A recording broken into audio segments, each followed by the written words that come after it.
Yeah, what's up? This is Dez Fafara from Devildriver, and we are releasing Dealing with Demons Volume 2, the second part of a two-part record coming out on May 12th, and looking very forward to giving you guys this piece of art. Beautiful, Des. Thanks for joining us today, brother. No worries, man. My pleasure. So as you say, Devildriver will release your new album, Dealing with Demons Volume 2, on May the 12th. So how are you feeling about it? Feeling good, man. Really, it's been sitting in the can for a while. We recorded both of these at the same time. They were meant to come out back to back, 20 and 2021. But of course, things got in the way. So that being said, man, it's incredible to be releasing this thing. You could probably attest to the fact with me and probably agree with me that when a band tackles a double record, usually the second record is B-sides and leftovers. I mean, usually, and I could name several that you'd probably agree with me. We didn't want that to happen, so we overwrote for this thing. Not only that, we kept them short, 36, 38 minutes, respectively. They're meant to be listened back to back, an hour and 10 or so in full. And it's just great to get this piece of art now out and actually having people hear it, because it's the first time we've had feedback outside of the band. We stayed very secretive about this record, and even internally didn't pass it around to our agents and things like this. So we didn't want it to get out, you know? Yeah. And the press release says that it is arguably heavier than Volume 1. Would you agree? You know, it's heavier, but it's lyrically heavier. It's deeper. I love Volume 1. I think Volume 1 is a testament to who we are as Devildriver, not stuck in a box. That record, it got very high marks and released at a time when people needed music. Everybody was locked in their houses. Let's face it. It was time, you know. I had a lot of people tell me it was, not a good time to release a record. I was like, this is exactly when I would want music, right? So Volume 2 is coming out to some really good reviews. Do I think it's heavier? I mean, I think it's the end of a two-part saga. And if people really, really listen and dive into the lyrics, they're going to get what I'm saying. And how about musically? What were you going for with part 2? Like, did you want to keep it distinctly separate to Volume 1 in some respects? I mean, Devildriver has a sound, right? We have a groove sound, but what's really cool about Devildriver is we're not held to the fire like other bands that have to keep their brands like Coca-Cola. And it's true. I could name, 10 heavy metal bands right now that are very afraid to come out of the box because people will ditch them and people will talk, but we've never been held to that fire because there's so many influences here in this band. Mike, my guitar player, loves industrial metal and Ministry and stuff, Skinny Puppy, and I could go on for days. I was raised on punk rock and on goth and on psychobilly. Metal came second because I found it through punk rock. And I think that being said, we're able to do what we want. How did I want this record to sound? Did I want it to be heavy or different? Of course, I wanted it to be different. It's heavier in the way that it's exploring some different melodies that we do. And obviously, when I say melodies, not big, clean, huge hooks, right? Obviously, but it's like a different form of what Devildriver is. And if you listen to Through the Depths and you listen to the different songs on the record, I mean, I think you'll understand where we are coming from. Every single record that we have is different. So if you go listen to Fury of Our Maker's Hand, which is our second record, to Dealing with Demons 1, very different records. And I think I'm most proud of that when it comes to my band, that we're not stuck in a box and we're able to do what we want. You know what I mean? Mm-hmm. So you've released your singles Through the Depths and If Blood Is Life. So was they a good sonic representation of the album as a whole? Absolutely. But there's going to be some songs in there that are spectacular. There's a song called This Relationship Broken, which will be our next single. One of my favorite songs I think we've ever written. And if you go back in interviews over 20 years with Devildriver, you'll rarely hear me say that. Yeah. So I think there's going to be some moments in there where you're going to be listening to this record and you're going to just start it over. So I've been told several times in the last, 2 weeks, 3 weeks of doing press, it's like, I finished the record, Des, and I started it right over because I couldn't believe it was done. Well, first of all, I didn't want to put out 48 and 50 minutes. I think it's too long for a listener. Second of all, I wanted it to be tight, and I wanted you to want to restart it. Not that it was short, but that it was tight in its concept. So yeah, I think people are going to love this album, and if you like Devildriver, assuredly you're going to get behind this thing. So over the course of the two albums, bro, like what specific demons are you dealing with? Oh, everything, man. I got sober in 2016. That's a constant demon. Sober off of alcohol. And look, I say it like this. It doesn't matter if you're a grocery store worker or a singer in a band. we all face demons and we all have to watch out for them. The guy who stabs you in the back in business, the temptations here and there with different things. I mean, I think we all suffer the same demons, and dealing with demons volume 1 and 2 are specifically about getting that kind of thing off of my chest and speaking to it, right? This Relationship Broken, which is going to be the next single coming out, that thing is on fire, and it's about the breakup in spirituality between man and their spiritual consciousness. So, I mean, I know that sounds whoa and heavy, but I mean, in reality, we've kind of broke that, and we need to get back to some kind of spiritual vibe. And now I'm not talking about organized religion.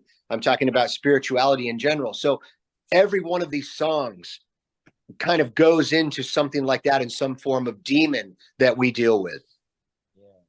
So along those lines, mate, like the press release says the new album represents Dez Fafara's psyche and the final purging of his demons that have long haunted the band's music. Now, by purging your demons, how is that purging it on the band's music as well?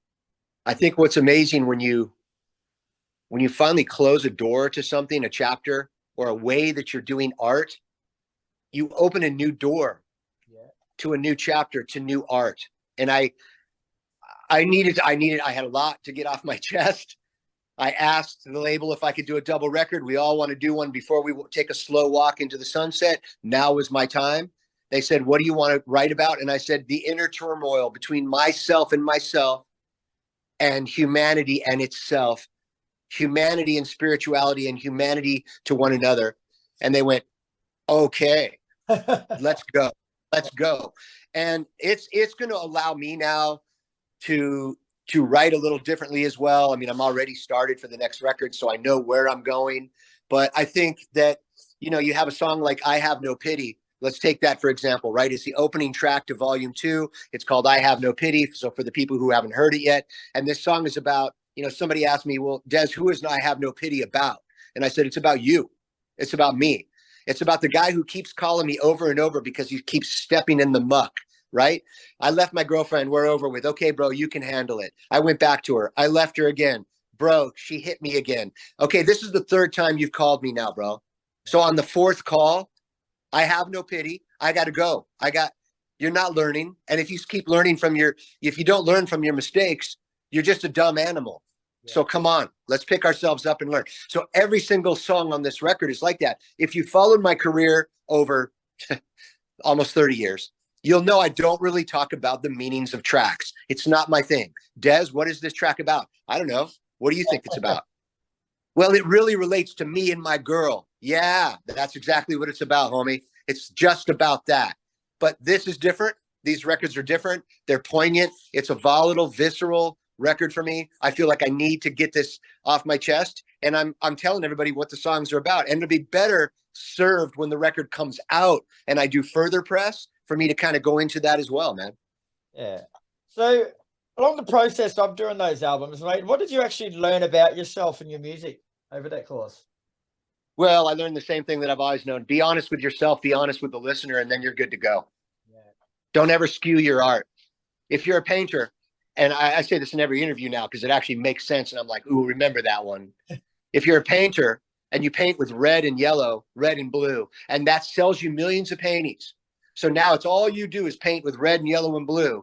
You're no kind of artist. Pack it up, go home. I don't even want to look at your shit. So for me, it's all about making sure that you're honest with the listener and you never skew your art towards the listener, towards the viewer, whatever your art is. And certainly I never do that. And I try to be extremely honest with myself. So what did I learn about myself? I learned that I'm very fragile, just like everybody else. That I have a heart just like everybody else, that I also have a part of me that if you come for me or my family, like you're going to go down in flames way before me. I learned a lot about myself. And I think we all need to look inward at one point or another. Sometimes it happens for guys in their 20s. I got 3 sons. Sometimes it happens for guys in their 20s. Sometimes it happens for guys in their 60s. Man, I wish I never made these mistakes. I think it happened to me during the making of this record in 2000, whatever, 19, 20, 21, whatever, during the course of the making, sequencing of these 2 records, I learned a lot about myself. And what I've learned is I've been carelessly ignorant about being honest and it's worked. Cool. You know what I mean? Like, I mean, seriously. And I'm so private with myself that almost that has maybe, you know, maybe inhibited my career in a bit too, because I'm so private with myself. You know, so it's good to have these kind of conversations, talk about a song. What's the song about? What have I learned about myself? And I tell more people, learn to meditate, learn to do yoga, learn to look inside yourself a lot more. Take those slow walks on the beach by yourself, sit and close your eyes as the sun goes down and look inside yourself. You'll learn a lot if you shut up and listen to your inner voice. And this whole record came like that. So I refused to write anything before they gave me the songs. And when they gave me the songs, I took a song, ooh, I like this. I went in and spontaneously wrote. Sometimes I was in the room for 5-6 hours. Other times I came out in 10 minutes. And my wife is like, what are you doing? And I'm like, I'm done. They're like, she's like, what are you talking about? I go, come on in here. And I would play the song and I would sing it to her. And she'd be like, are you kidding me? I go, no, I have no idea what happened. But I have no idea what happened. It's a stream of consciousness thing. Other times you fight through it. So I learned a lot about myself. I think people need to look inwardly a lot more, man, in this lifetime. Yeah, definitely. So a lot of those demons that you purged, mate, like they would have been over your career. I guess they would have been very important and poignant in the way you approach music. So now that they've been purged, is that going to leave like a hole in some respects to your writing process? No, I think what it did is make me so visceral. Because, like, for instance, John Miller just came back in the band after 12 years, and he's my original bass player. He wrote the predominant amount of all the first 5 or 6 records. I got to look, you know, and he's like an integral part of what we do. I was actually closest with John more than anybody before he left to kind of get his stuff together, I should say, right?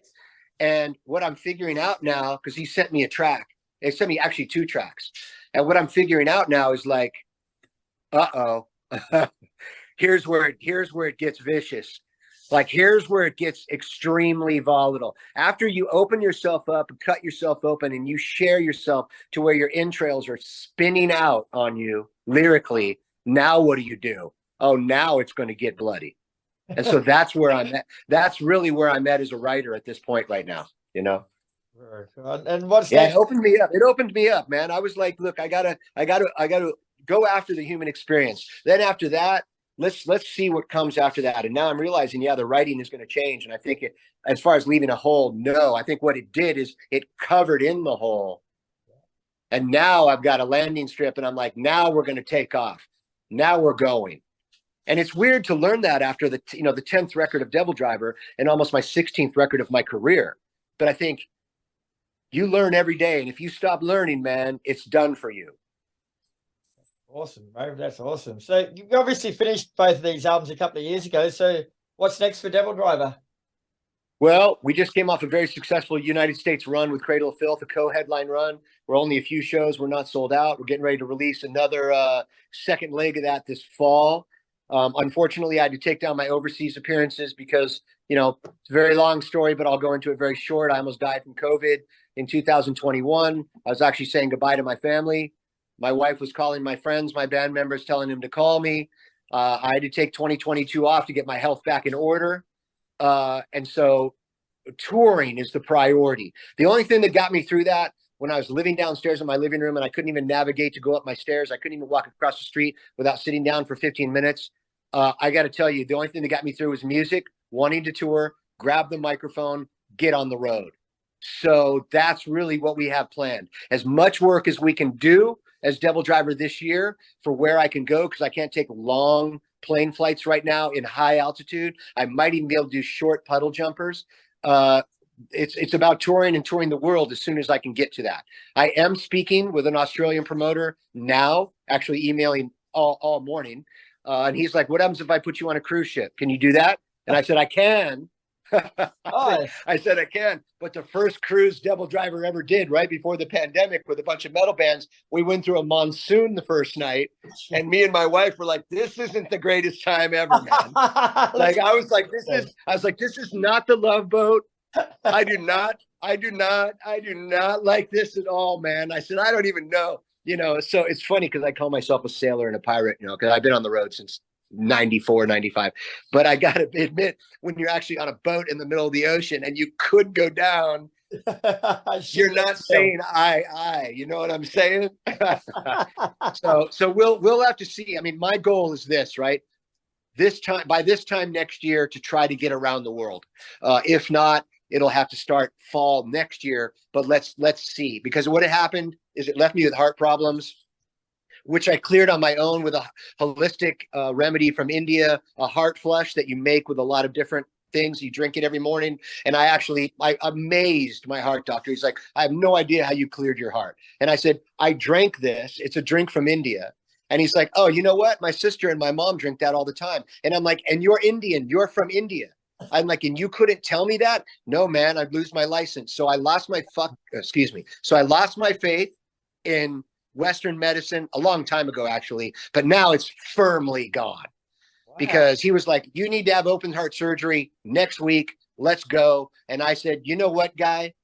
It's not going to happen. I'll see you in 2 months. I'll clear it myself. His exact words to me and my wife were, if you're alive in 2 months, I'll see you. That's sad. So I'll tell you what, man, sitting here doing an interview with you, releasing a record, having a great lunch this afternoon, watching and it's going to sound terribly metal, watching a butterfly go by me in my backyard. It is the essence of life right now I'm living every single minute, every single day, because at any minute I could just collapse and that could be it. So I'm writing like never before. I'm going to start recording next week, actually, in my home studio. I'm booking tours. I'm running different companies that we do. I'm making sure to kiss my wife 50 times a day. You know? Yeah, man. Beautiful, bro. That's very inspiring, my friend. Thanks for that. Well, I know a lot of people lost a lot of people around the world, man. And I know there's other people listening to this that have had long haulers and have gone through what I've gone through. So I'm trying to give them some kind of like hope and, hey, don't worry about it. You'll come out of it. You know, you just got to watch your diet, do your thing right. And, you know, take on some meditation and get your mind right. Hopefully you'll get your health right as well. Beautiful, Dez. Well, thanks very much for the chat today, bro. It's been an absolute pleasure, mate. The album Dealing with Demons Volume 2 is out on May the 12th.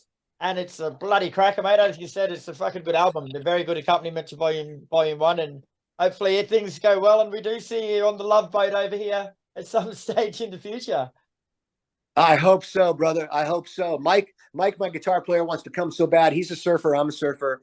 You know, Mike loves to come there anyways on his time off. He's got friends in Sydney. And so, yeah, we hope to see you very, very soon. It's always been one of my favorite places to come around the world. And we've always got such a warm reception, right? Like when we played Soundwave or any of the shows that we've done, when we played with Lamb of God, etc. It's been amazing. So looking forward to seeing you really soon, man. And thank you very much for the support. I hope everybody picks this record up and jams it because it means a lot to me, man. It's a very personal record. All right, Dez, well, you enjoy the rest of your day, brother, and take care of yourself and give that wife of yours one more kiss. I will, man. Thank you. And I'll say it like this. Good day. G'day, brother. Good day, brother. All right, mate. We'll see you soon. No worries. Yeah, my wife just said, no worries.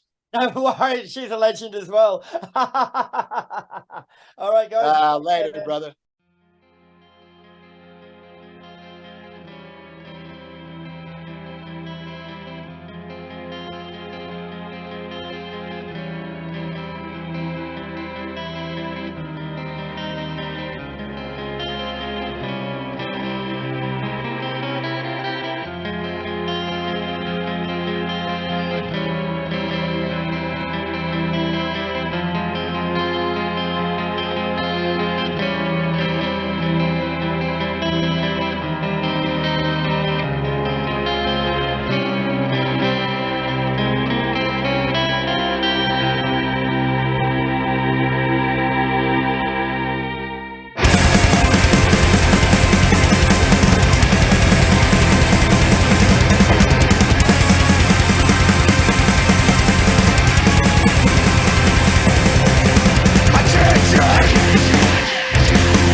I wanna be around when you go down. To the death,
nothing you